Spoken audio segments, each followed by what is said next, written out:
भारत के अंदर कोई भी एग्जाम होता है, चाहे वो एसएससी सीजीएल का हो, चाहे वो एसएससी सीपीओ या एमटीएस का हो, या जो आप देख पा रहे हैं मेरे पीछे एसएससी जीडी 2025 देना हो आपको, आज की जो क्लास है वो हमारी लास्ट क्लास है। और टॉपिक कौन सा है? नाउन टॉपिक है। नाउन की लास्ट क्लास है और डे है हमारा 14। इसका मतलब 14 क्लास के अंदर हमने नाउन को फिनिश किया है विद प्रैक्टिस। तो आज भी हम कुछ क्वेश्चन, पुराने क्वेश्चन सॉल्व करेंगे जैसा कि करते आए हैं हर क्लास में। तो प्रीवियस क्वेश्चन करना बहुत इसेंशियल है। एक बात और याद रखना बच्चे, यहां पर देखिएगा, day 14, today we would discuss day 14। आज हम 14 नंबर सॉल्व करेंगे। इसका मतलब साफ है कि डे 1 से लेकर और डे 13 तक हम कर चुके हैं। तो बच्चे बेटा एक बात याद रखिएगा, आप क्लास कोई भी देख सकते हैं, आप डे 14 देख लीजिए, डे 13 देख लीजिए, लेकिन जब आप नोट्स की बात करें तो नोट्स आपको बनाने हैं डे 1 से। तो याद रखें बेटा, मैं आप लोगों का बेटा स्वागत करता हूं करियर क्रैक हब पर। जैसा कि हर बार करते आए हैं, चैनल को सब्सक्राइब करें, लाइक करें और कमेंट करते रहें। आप देखिए, इतना बेसिक से आपको शायद किसी चैनल पे नहीं मिलेगा। डे 1 से डे 13 तक मैं पढ़ा चुका हूं, आज हम डे 14 को सॉल्व करने जा रहे हैं। अगर आप हमारे भारत के अंदर किसी भी एग्जाम में बैठते हैं, देखिए आप एसएससी में बैठे, एसएससी का कोई भी एग्जाम, चाहे वो एमटीएस हो, सीजीएल हो, सीपीओ हो, या सीएचएसएल हो, या स्टेनो हो, आप सीडीएस में बैठे, आप एफकैट में बैठे, आप एनडीए में बैठे, अगर नाउन टॉपिक आता है तो ये 14 क्लास है और आज की जो क्लास है नाउन की वो लास्ट क्लास है। तो बेटा याद रखें, एक बात और बतानी थी मुझे, हमारे चैनल पर 3 प्लेलिस्ट मिलेंगी आपको। एसएससी जीडी का प्लेलिस्ट है जो फ्री है डे 1 से, जिस बच्चे को कोर्स करना हो, एसएससी जीडी 2025 टारगेट है तो फ्री है। दूसरा प्लेलिस्ट है एसएससी सीजीएल, आपको ये भी डे 1 से फ्री है। जो बच्चे एसएससी सीजीएल की तैयारी करना चाहते हैं फ्री में, बिल्कुल बिना पैसे के, तो डे 1 से वहां से पढ़ सकते हैं। एक प्लेलिस्ट और मिलेगी आपको, जो बच्चे प्री में अच्छा स्कोर किए हैं 2024 में, तो एसएससी सीजीएल और एसएससी सीपीओ मेंस के नाम से एक थंबनेल है, मेंस के नाम से, तो ये भी डे 1 से प्रैक्टिस चल रहा है, फ्री है। तो 3 प्लेलिस्ट है बेटा, एसएससी जीडी का है वो भी फ्री है, एसएससी सीजीएल और एसएससी सीजीएल सीपीओ मेंस। तो चैनल को, बेल आइकन को प्रेस कर लें ताकि नोटिफिकेशंस आपको मिलते रहें। चलिए शुरू कर देते हैं। हाँ, इसे और एक बार देख लीजिए, एडवांस ऑफ नाउन डे 14 है, प्रीवियस क्वेश्चंस की जोरदार प्रैक्टिस जैसा कि आज हम करेंगे। इसमें पुराने क्वेश्चन है सभी, आ जाइए। पहला क्वेश्चन आपके सामने है, order has been issued for his transfer to another district but he has not received them so far, you have to search the mistake. इसमें पार्ट्स बने हुए हैं ए बी सी डी, जहां पर गलती है आप उसे टिक करेंगे, वो आपका आंसर होगा। तो जैसा कि मैंने पढ़ाया हुआ है डे 1 से लेकर और डे 13 तक मैं पढ़ा चुका हूं, आज हम डे 14 कर रहे हैं। जिस बच्चे ने सारी वीडियो देखी होंगी, डे 1 से कंप्लीट वीडियो देखी होंगी, वो इजीली उसे सॉल्व कर सकता है बड़े आराम से। तो बताइए कैसे सॉल्व होगा। इसमें देखिए, मैंने एक रूल पढ़ाया था आपको, जिसने पुरानी मेरी क्लासेस देखी होंगी। ऑर्डर एक वर्ब है, एक्शन कहते हैं इसे। जब हम ऑर्डर्स की बात करें तो ये एक नाउन है, और आपको मैंने पहले दिन बताया था, जिस दिन हम नाउन शुरू किए थे, कि नाउन या तो सब्जेक्ट का काम करेगा या ऑब्जेक्ट का काम करेगा। तो आप मुझे बताइए, मुझे यहां सब्जेक्ट चाहिए, और सब्जेक्ट चाहिए तो मतलब मुझे नाउन चाहिए। तो सबसे पहले मुझे यहां ऑर्डर नहीं, ऑर्डर्स करना पड़ेगा, और ये मैं पढ़ा चुका हूं। अगर पुरानी वीडियोस डे 1 से आप देखेंगे तो वहां मिल जाएगा। तो ऑर्डर्स होना चाहिए। दूसरा मैंने ये भी पढ़ाया था आपको कि ऑर्डर्स एक ऐसा वर्ड है, ये हमेशा जो वर्ब लेता है हमेशा प्लूरल फॉर्म में लेता है। तो यहां हैज नहीं होगा, यहां हैव होना चाहिए। अब ये सेंटेंस करेक्ट हो गया, orders have been issued for his transfer. तो ए पार्ट में गलती थी, समझ आ गया होगा। तो इसीलिए मैं कह रहा हूं, अगर किसी बच्चे को नाउन करना है, किसी भी एग्जाम में बैठना है, बैंक में, एसएससी में, कहीं भी, तो डे 1 से नोट्स बनाइएगा। आ जाइए, इसको हम देखते हैं। यहां पर आंसर है इसका, ए आंसर है। ऑर्डर्स हैव बीन होगा, ऑर्डर हैज बीन की जगह ऑर्डर्स हैव बीन होगा। आ जाइए next question. Children are prone to making mischiefs if they have nothing to do, no error. इसमें 5 ऑप्शन है, बैंक के अंदर 5 ऑप्शन होते हैं, एसएससी के अंदर 4 ऑप्शन होते हैं। बताइए आंसर क्या देंगे? तो बेटा एक चीज पढ़ाई थी मैंने, अनकाउंटेबल की लिस्ट पढ़ाई थी, पूरी क्लास मैंने अनकाउंटेबल में दिया था आपको, एक पूरी क्लास। तो वहां मैंने आपको बताया था अनकाउंटेबल नाउन की 4 बातें हैं, 1 2 3 4। कौन सी 4 बातें? ए और एन का यूज नहीं होता अनकाउंटेबल के साथ, एस और ईएस का यूज नहीं होता अनकाउंटेबल के साथ, प्लूरल वर्ब का यूज नहीं होता अनकाउंटेबल के साथ, और मैनी वर्ड का यूज नहीं होता अनकाउंटेबल के साथ। अब ये 4 बातें हैं, 1 2 3 4। एग्जामिनर एक पॉइंट आपसे पूछेगा, वो उसकी मर्जी है कौन सा पॉइंट पूछेगा। तो ये मिसचीफ वर्ड ना एक अनकाउंटेबल है, यूसीएन का मतलब मैं शॉर्ट में लिख रहा हूं अनकाउंटेबल नाउन। तो इसने कौन सा पॉइंट पूछ लिया? ये वाला पॉइंट पूछ लिया। तो मिसचीफ्स नहीं होगा, एस को हटाना पड़ेगा, इसमें बी पार्ट में मिस्टेक है, मिसचीफ होना चाहिए। जो बच्चे डे 1 से पढ़ेंगे वो लिस्ट भी आपको मिल जाएगी अनकाउंटेबल की। आइए क्वेश्चन दिखा देते हैं, सॉरी आंसर। आंसर होगा बी, मिसचीफ होना चाहिए, मिसचीफ्स की जगह ये होना चाहिए आंसर। आ जाइए नेक्स्ट क्वेश्चन। नेक्स्ट है, I shall not attend the meeting since I have many works to complete within allotted time, no error. अब आपको इसमें मिस्टेक ढूंढनी है बेटा। जिन बच्चों ने पहली क्लास लिया अनकाउंटेबल की, फिर से मैं बार बार वही बात बोल रहा हूं, आप भी बोलेंगे सर बड़ा रिपीट कर रहे हो, तो रिपीट इसलिए कर रहा हूं, मजा तभी आएगा डे 1 से नोट्स बनाएंगे। वर्क एक अनकाउंटेबल नाउन है, जैसा कि अभी आई जस्ट टोल्ड यू, अभी मैंने आपको बताया there are 4 points of uncountable noun. Uncountable की 4 बातें हैं। पहला पॉइंट कहता है ए एन का यूज नहीं होगा, दूसरा पॉइंट कहता है एस और ईएस का यूज नहीं होगा, तीसरा पॉइंट कहता है प्लूरल वर्ब का यूज नहीं होगा, चौथा पॉइंट कहता है मैनी वर्ड का यूज नहीं होगा। तो 4 बातें हैं। एग्जामिनर तो एक पॉइंट पूछेगा ना, अनकाउंटेबल की कितनी बातें हैं? 4 बातें। अब चेक करते हैं, सर एस और ईएस पहली गलती, दूसरी गलती मैनी वर्ड का यूज नहीं होगा। इस मैनी वर्ड का रिप्लेसमेंट है या तो सम का यूज करो या मच का यूज करो, मर्जी आपकी है, दोनों ठीक है, लेकिन मैनी वर्ड का यूज नहीं होगा। तो यहां मैनी की जगह आपकी मर्जी है, सम लगा दीजिए या मच का यूज कीजिए, दोनों को ठीक माना गया है। इसका मतलब आंसर आपका ए उधर चला गया, तो आंसर हो गया आपका बी, बी पार्ट में मिस्टेक है। तो आंसर होना चाहिए सम या मच। वर्क, वर्क्स नहीं होगा, क्योंकि uncountable nouns don't take S और ईएस। अनकाउंटेबल नाउन कभी एस और ईएस नहीं लेते हैं, अनकाउंटेबल नाउन आर्टिकल्स नहीं लेते हैं, अनकाउंटेबल नाउन्स प्लूरल वर्ब नहीं लेते हैं, अनकाउंटेबल नाउन्स मैनी वर्ड का यूज नहीं लेते हैं। उस मैनी की जगह या तो सम लगाएंगे या मच। आ जाइए, इसका आंसर है much work in the place of many works, तो आंसर इसका बी है। चलिए next, it is not my business to give an advice. ये अप्रोच अभी 2024 में पूछी गई है बेटा, अभी 2024 के पेपर में पूछी गई है। Advice to those who are not sensible enough to deal with their own problems. बताइए error, A B C D 4 part दिए, तो समझिए इसमें मैंने लिस्ट में लिखवाया था जो एडवाइस है वो भी अनकाउंटेबल नाउन है, और अनकाउंटेबल की 4 बातें 1 2 3 4। पहला पॉइंट ए एन का यूज नहीं होगा, दूसरा पॉइंट एस और ईएस का यूज नहीं होगा, तीसरा पॉइंट प्लूरल वर्ब का यूज नहीं होगा, चौथा पॉइंट मैनी वर्ड का यूज नहीं होगा। कौन सा पॉइंट पूछा है इसने? एन का यूज नहीं होना चाहिए, ये वाला पॉइंट पूछ लिया। तो किस पार्ट में गलती है?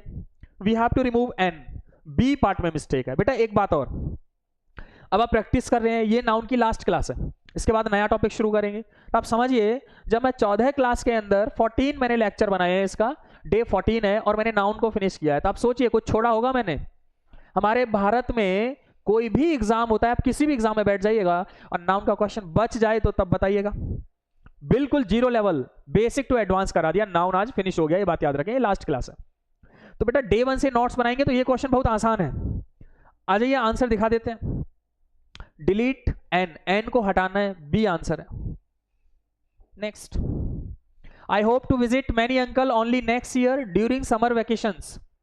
बेटा जो वैकेशंस है ये भी मैंने बताया था अनकाउंटेबल की लिस्ट में। अब कहेंगे छुट्टी तो हम गिन लेते हैं।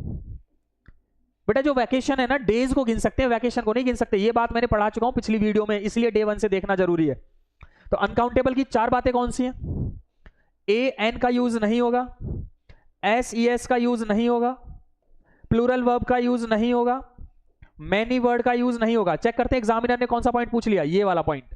एस और ईएस का यूज नहीं होगा, that's why C answer, vacation होना चाहिए in the place of vacations. तो ये आसान कब बनेगा, जब आप डे 1 से देखेंगे। तो ध्यान रखें बेटा, नोट्स के बिना कुछ नहीं है, नोट्स बनाने पड़ेंगे। आंसर होगा सी, वैकेशन होना चाहिए, वैकेशंस नहीं होना चाहिए। आ जाइए, नेक्स्ट है I can't come to you now because a lot of works remains to be done. आ जाइए बेटा, ये जो वर्ड है अभी दूसरी बार रिपीट हो गया, ये अनकाउंटेबल नाउन है। अनकाउंटेबल की 4 बातें, कौन सी 4 बातें? ए एन का यूज नहीं होगा, एस ई एस का यूज नहीं होगा, प्लूरल वर्ब का यूज नहीं होगा, मैनी वर्ड का यूज नहीं होगा। कोई एक पॉइंट एग्जामिनर ने पूछा होगा, तो एक ही पॉइंट पूछा है, एस और यस नहीं होना चाहिए, यहां पर एस हटाना पड़ेगा, बी पार्ट में मिस्टेक है। आ जाइए, एक्सप्लेनेशन है, वर्क होना चाहिए in the place of works because work is an uncountable noun. I hope you must have understood. अब कितना आसान हो गया हमें सॉल्व करना, अगर हम डे 1 से पढ़ रहे हैं तो बहुत आसान हो गई चीजें। तो रैंडमली देख सकते हो, नोट्स बनाना बहुत एसेंशियल है, आपको नोट्स बनाने पड़ेंगे बेटा, बिना नोट्स के आप नहीं कर पाओगे। नेक्स्ट क्वेश्चन है, the company has ordered some new equipments. ये क्वेश्चन 2023 में आया था, मतलब ये क्वेश्चन नहीं आया, ये अप्रोच 2023 की है और पिछले कई साल से रिपीट कर रहा है।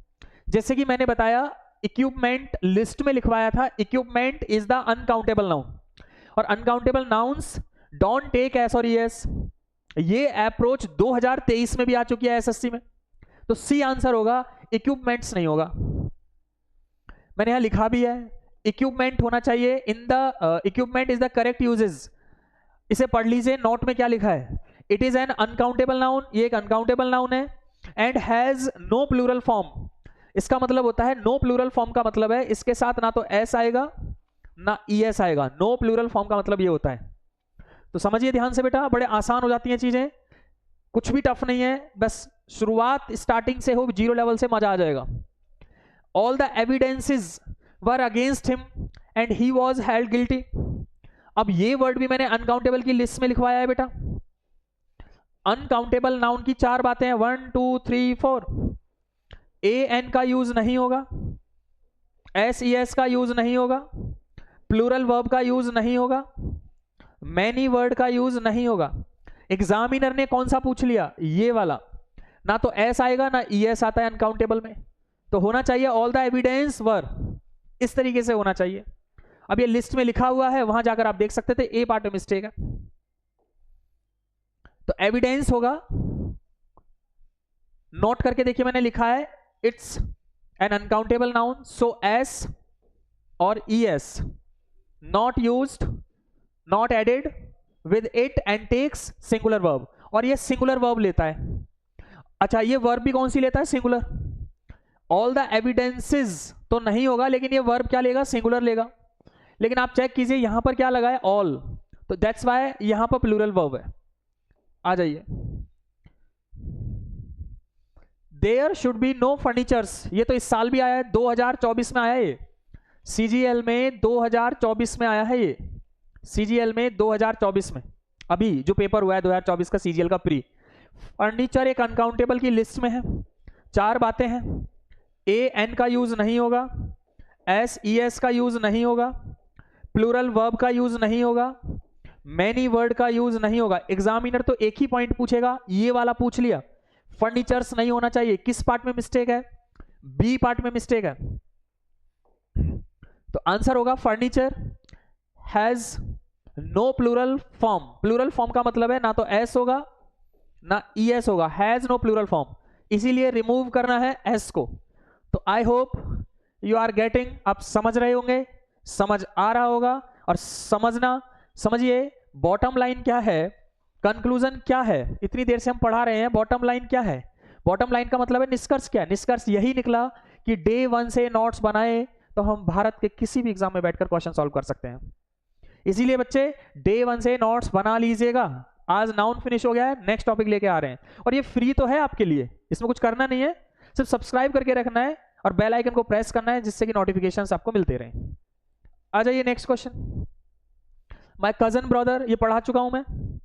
अब कजन वर्ड के साथ ना तो ब्रदर आता है और ना सिस्टर आता है, सिर्फ कजन ही रहता है। तो ये स्लैंग्स में पढ़ाया था मैंने, स्लैंग्स में, और मैंने 100 प्लस स्लैंग कराई है।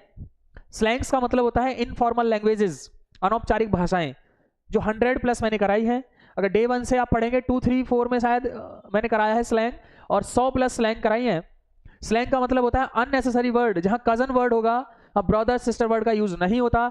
दैट्स व्हाई आंसर ए हो जाएगा। Cousin brother is getting married this week and I am so excited for him. तो यहां से रिमूव कर देंगे ब्रदर को। मैंने लिखा है कजन वर्ड का यूज होगा, कजन ब्रदर नहीं होगा। ठीक है, आंसर हो जाएगा ए।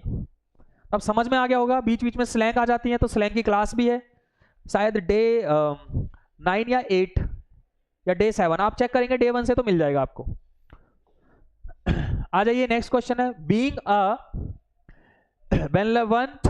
benevolent in nature, he donated 10,000 rupees the old age home of Ranchi। बेटा बताइए क्या एरर है? मैंने आपको एक पॉइंट सिखाया था, ये नंबर वर्ड है, नंबर है ये। 1000 क्या है? यूनिट है। और मैंने आपको क्या सिखाया था? यूनिट के बाद 2 रास्ते हैं, काउंटेबल नाउन, अनकाउंटेबल नाउन। अगर काउंटेबल नाउन मिले तो सब कुछ प्लूरल फॉर्म में हो जाएगा, और अनकाउंटेबल मिले तो सब कुछ सिंगुलर फॉर्म में हो जाएगा। तो काउंटेबल मिलने पर प्लूरल होगा और अनकाउंटेबल मिलने पर सिंगुलर होगा। तो नंबर आ गया, यूनिट आ गया। अब यूनिट एक ऐसा वर्ड है, ना तो एस लेता है ना ईएस लेता है, तो पहली गलती एस हटाना पड़ेगा, थाउजेंड्स नहीं होगा, 1000 होगा। दूसरी गलती चेक करो, काउंटेबल है या अनकाउंटेबल? तो रुपी कैसा नाउन है? काउंटेबल, और काउंटेबल तो प्लूरल होते हैं, तो दैट्स व्हाई एस अपनी जगह ठीक है, रुपीज अपनी जगह ठीक है, हटाने की जरूरत नहीं है। तो अगर हम गलती की बात करें तो आंसर होगा बी, बी पार्ट में मिस्टेक है, ये होगा 10,000 रुपीज, बाकी करेक्ट है। नेक्स्ट, 1000 होगा, थाउजेंड्स नहीं होगा, आंसर होगा बी। नेक्स्ट क्वेश्चन है, custom on exports and imports is collected at the airport. बेटा एक वर्ड होता है कस्टम। अब जो बच्चा, एक रूल है, रूल नंबर 4 किया होगा, एक वर्ड होता है कस्टम और एक वर्ड होता है कस्टम्स। इसमें एस है, इसमें एस नहीं है, दोनों में क्या डिफरेंस है ये मैं आपको पढ़ा चुका हूं ऑलरेडी, आई हैव टॉट। अगर डे 1 से वीडियो देखेंगे तो उसमें एक रूल था, there are some nouns that have 2 meanings, 1 meaning in singular, 2nd meaning in plural. कुछ ऐसे नाउन होते हैं जिनके 2 मीनिंग होते हैं, एक मीनिंग सिंगुलर में होता है और एक मीनिंग प्लूरल में होता है। जैसे इस वर्ड को सब जानते हैं, गुड, गुड का मतलब है अच्छा, और गुड्स का मतलब है प्रोडक्ट, सामान। लेकिन जब आपसे पूछा जाए कस्टम का मतलब क्या है, तो हिंदी में कहते हैं रीति रिवाज। भाई देख लेना, हिंदी रिवाज ऐसे ही लिखते होंगे, देख लेना हिंदी में। और कस्टम्स का मतलब है टैक्स, हिंदी में कर, चुंगी, आपने सुना होगा। तो सेंटेंस में रीति रिवाज की बात है, टैक्स से रिलेटेड बात है, एक्सपोर्ट इंपोर्ट की बात है। तो एक्सपोर्ट इंपोर्ट की बात है तो कस्टम वर्ड का यूज नहीं होगा, यहां पर क्या यूज होना चाहिए? कस्टम्स होना चाहिए। समझ आ गया होगा, ए पार्ट में मिस्टेक है। तो कस्टम रीति रिवाज को कहते हैं, लेकिन कस्टम्स किसको कहते हैं? एस लगने से मीनिंग बदल लेता है। ऐसे शब्दों की मैं लिस्ट लिखा चुका हूं, आप रूल नंबर 4 में जाके डे 1 से जब वीडियो देखोगे तो मिल जाएगा। ऐसे बहुत सारे वर्ड हैं, जैसे वाटर का मतलब पानी होता है, वाटर का मतलब पानी होता है। जब हम बात करते हैं when we talk about waters, तो इसका मतलब ओशियन होता है, समुद्र को कहते हैं। तो ऐसे वर्ड्स की लिस्ट में लिखवा चुका हूं आपको, जो एस लगने से अपना मीनिंग बदलती हैं और कैसे कैसे पेपर में आता है। आइए, कस्टम्स होगा, on exports and imports are collected at the airport, A answer है, ए में गलती थी। Next, I must help him, after all we are brothers of the same profession. ये चीज भी मैंने पढ़ाया था आपको। जो ब्रदर होता है इसके 2 प्लूरल बनते हैं, एक होता है प्लूरल और एक इधर लिख रहा हूं मैं प्लूरल। तो ब्रदर के 2 प्लूरल हैं, एक प्लूरल ये है, एक ये। तो पहला प्लूरल आप सब लोग जानते हैं, सर एस ही तो लगाना है, ब्रदर्स, बचपन में पढ़ाया गया था, एस लगा दो प्लूरल के लिए। लेकिन एक प्लूरल और होता है ब्रैदरन, ब्रैदरन। तो 2 प्लूरल होते हैं ब्रदर के, एक ये है सगा भाई कहते हैं जिसे, इसका मतलब है ब्लड रिलेशन, ब्लड रिलेशन, सगा भाई। और इसे कहते हैं भाईचारा, हिंदी में क्या कहते हैं इसे? भाईचारा। जो समाज में लोग रहते हैं हिंदू और मुस्लिम, क्या यूज करेंगे? ब्रदरन। लेकिन सगे दो भाई हैं तो क्या यूज करेंगे? ब्रदर्स। तो सेंटेंस में क्या कह रहा है? I must help him after all we are brothers of the same profession. तो ये ब्रदर्स नहीं होगा क्योंकि सगे भाई की बात नहीं है, सेम प्रोफेशन में भाईचारा होता है। दैट्स वाई यहां पर आंसर होना चाहिए ब्रदरन। तो आंसर हो जाएगा आपका B, B is the correct answer. तो मैंने आंसर को यहां लिखा है, आंसर है बी। और एक्सप्लेनेशन दिया है brothers refers to the brothers in a family, जो परिवार में रहते हैं। ब्लड रिलेशन की अगर हम बात करें, we have to use brothers. और सोसाइटी की बात करें, समाज की, कम्युनिटी की बात करें, we have to use brethren. ये बात याद रखें, पहले भी मैं पढ़ा चुका हूं इसे। नेक्स्ट क्वेश्चन है, statistics shows that there is going to be a big economic showdown, slow down. तो इसमें एरर ढूंढना है। देखिए समझिए, अगर स्टैटिक्स वर्ड अगर सब्जेक्ट है तो इसे हम सिंगुलर कंसीडर करते हैं। क्या कंसीडर करते हैं? सिंगुलर। स्टैटिक्स एक सब्जेक्ट होता है, स्टैटिक्स अगर सब्जेक्ट है तो कैसा कंसीडर करेंगे? सिंगुलर। और स्टैटिक्स अगर मान लीजिए इकोनॉमिक्स या डाटा कलेक्शन की बात है स्टैटिक्स में, तब ये प्लूरल कंसीडर होगा। फिर सुनिए, हम स्टैटिक्स एक सब्जेक्ट भी पढ़ते हैं एमबीए में। अगर स्टैटिक्स सब्जेक्ट की तरह ट्रीट हो रहा है, हमारे विषय की तरह ट्रीट हो रहा है, तो ये सिंगुलर कंसीडर करेंगे। और स्टैटिक्स का मतलब डाटा है, कोई कलेक्शन है, तो प्लूरल कंसीडर करेंगे। आ जाइए, statistics show that there is going to be a big economic slow down. तो कहीं ना कहीं अर्थशास्त्र इकोनॉमिक्स से रिलेटेड है, सब्जेक्ट की बात नहीं हो रही। तो स्टैटिक्स है कलेक्शन ऑफ डेटा, तो that's why collection of data, तो वी नीड प्लूरल, हमें प्लूरल चाहिए। और प्लूरल करने के लिए एस को हटाते हैं, फर्स्ट पार्ट में मिस्टेक है। आ जाइए नेक्स्ट, शो का यूज करेंगे इन द प्लेस ऑफ शोज, क्योंकि मैंने आपको बताया था जब हम वर्ब में एस और ईएस लगाते हैं तो वो सिंगुलर होती है, और वर्ब से एस और ईएस को हम हटाते हैं तो वो वर्ब प्लूरल होती है। तो हमें प्लूरल वर्ब की जरूरत है। और यहां लिखा हुआ है statistics as a subject is used with singular verb. अगर स्टैटिक को सब्जेक्ट की तरह यूज करेंगे तो सिंगुलर वर्ब का यूज होगा। But when taken as a collection of data, जब हम यूज करते हैं कलेक्शन ऑफ डेटा के सेंस में, it is use with a plural form, plural verb. तो इसे हम प्लूरल वर्ब की तरह यूज करते हैं। आ जाइए नेक्स्ट, कैसा लगा? कुछ क्वेश्चन थे, प्रीवियस थे, इसमें मैंने आपको सॉल्व कराए। तो इसमें क्या सीखा आपने? समझिए, जो बॉटम लाइन है वो ये है, एक कॉपी ले लीजिए और डे 1 से नोट्स बनाइए, और आपको जाना है डे 14 तक, और आपका एक टॉपिक फिनिश हो गया जिसमें आपने कोई पेमेंट नहीं की, कोई फीस नहीं दी। इतना तो मैं कभी नहीं पढ़ाता ऑफलाइन जितना मैंने ये ऑनलाइन आपको दे दिया। आप किसी भी यूट्यूब चैनल पर चेक कर लीजिएगा, इतना नाउन 14 क्लास में किसने पढ़ाया होगा, एक बार आप चेक कीजिएगा, तब मेरे से बात कीजिएगा। तो ये फाउंडेशन नाउन था और कंप्लीट नाउन है, चाहे आप बैंक में बैठे, चाहे आप एसएससी में बैठे। तो बस ये जो पढ़ाने का उद्देश्य था, आपसे एक ही मोटिवेशन मिलता है, कमेंट, लाइक और सब्सक्राइब कर लें। अगर ऐसा कर लेते हैं तो बहुत अच्छा होगा आपके लिए, क्योंकि नेक्स्ट टॉपिक जब भी मैं लेकर आऊंगा, अभी नेक्स्ट क्लास में ही लेकर आऊंगा, तो वो भी फ्री रहेगा और पूरा कोर्स फ्री रहेगा। तो बेल आइकन को प्रेस करें ताकि नोटिफिकेशंस मिलते रहें। और एक बात और, आप हमें यहां पर फॉलो कर सकते हैं, टेलीग्राम चैनल से आप ज्वाइन हो सकते हैं ताकि नोटिफिकेशंस आपको मिलते रहें। तो आज की वीडियो में बस इतना ही। नेक्स्ट वीडियो बहुत जल्दी लेके आ रहे हैं नेक्स्ट टॉपिक से, ठीक है? तो चैनल को लाइक, शेयर, कमेंट और सब्सक्राइब करें। थैंक यू, नमस्कार।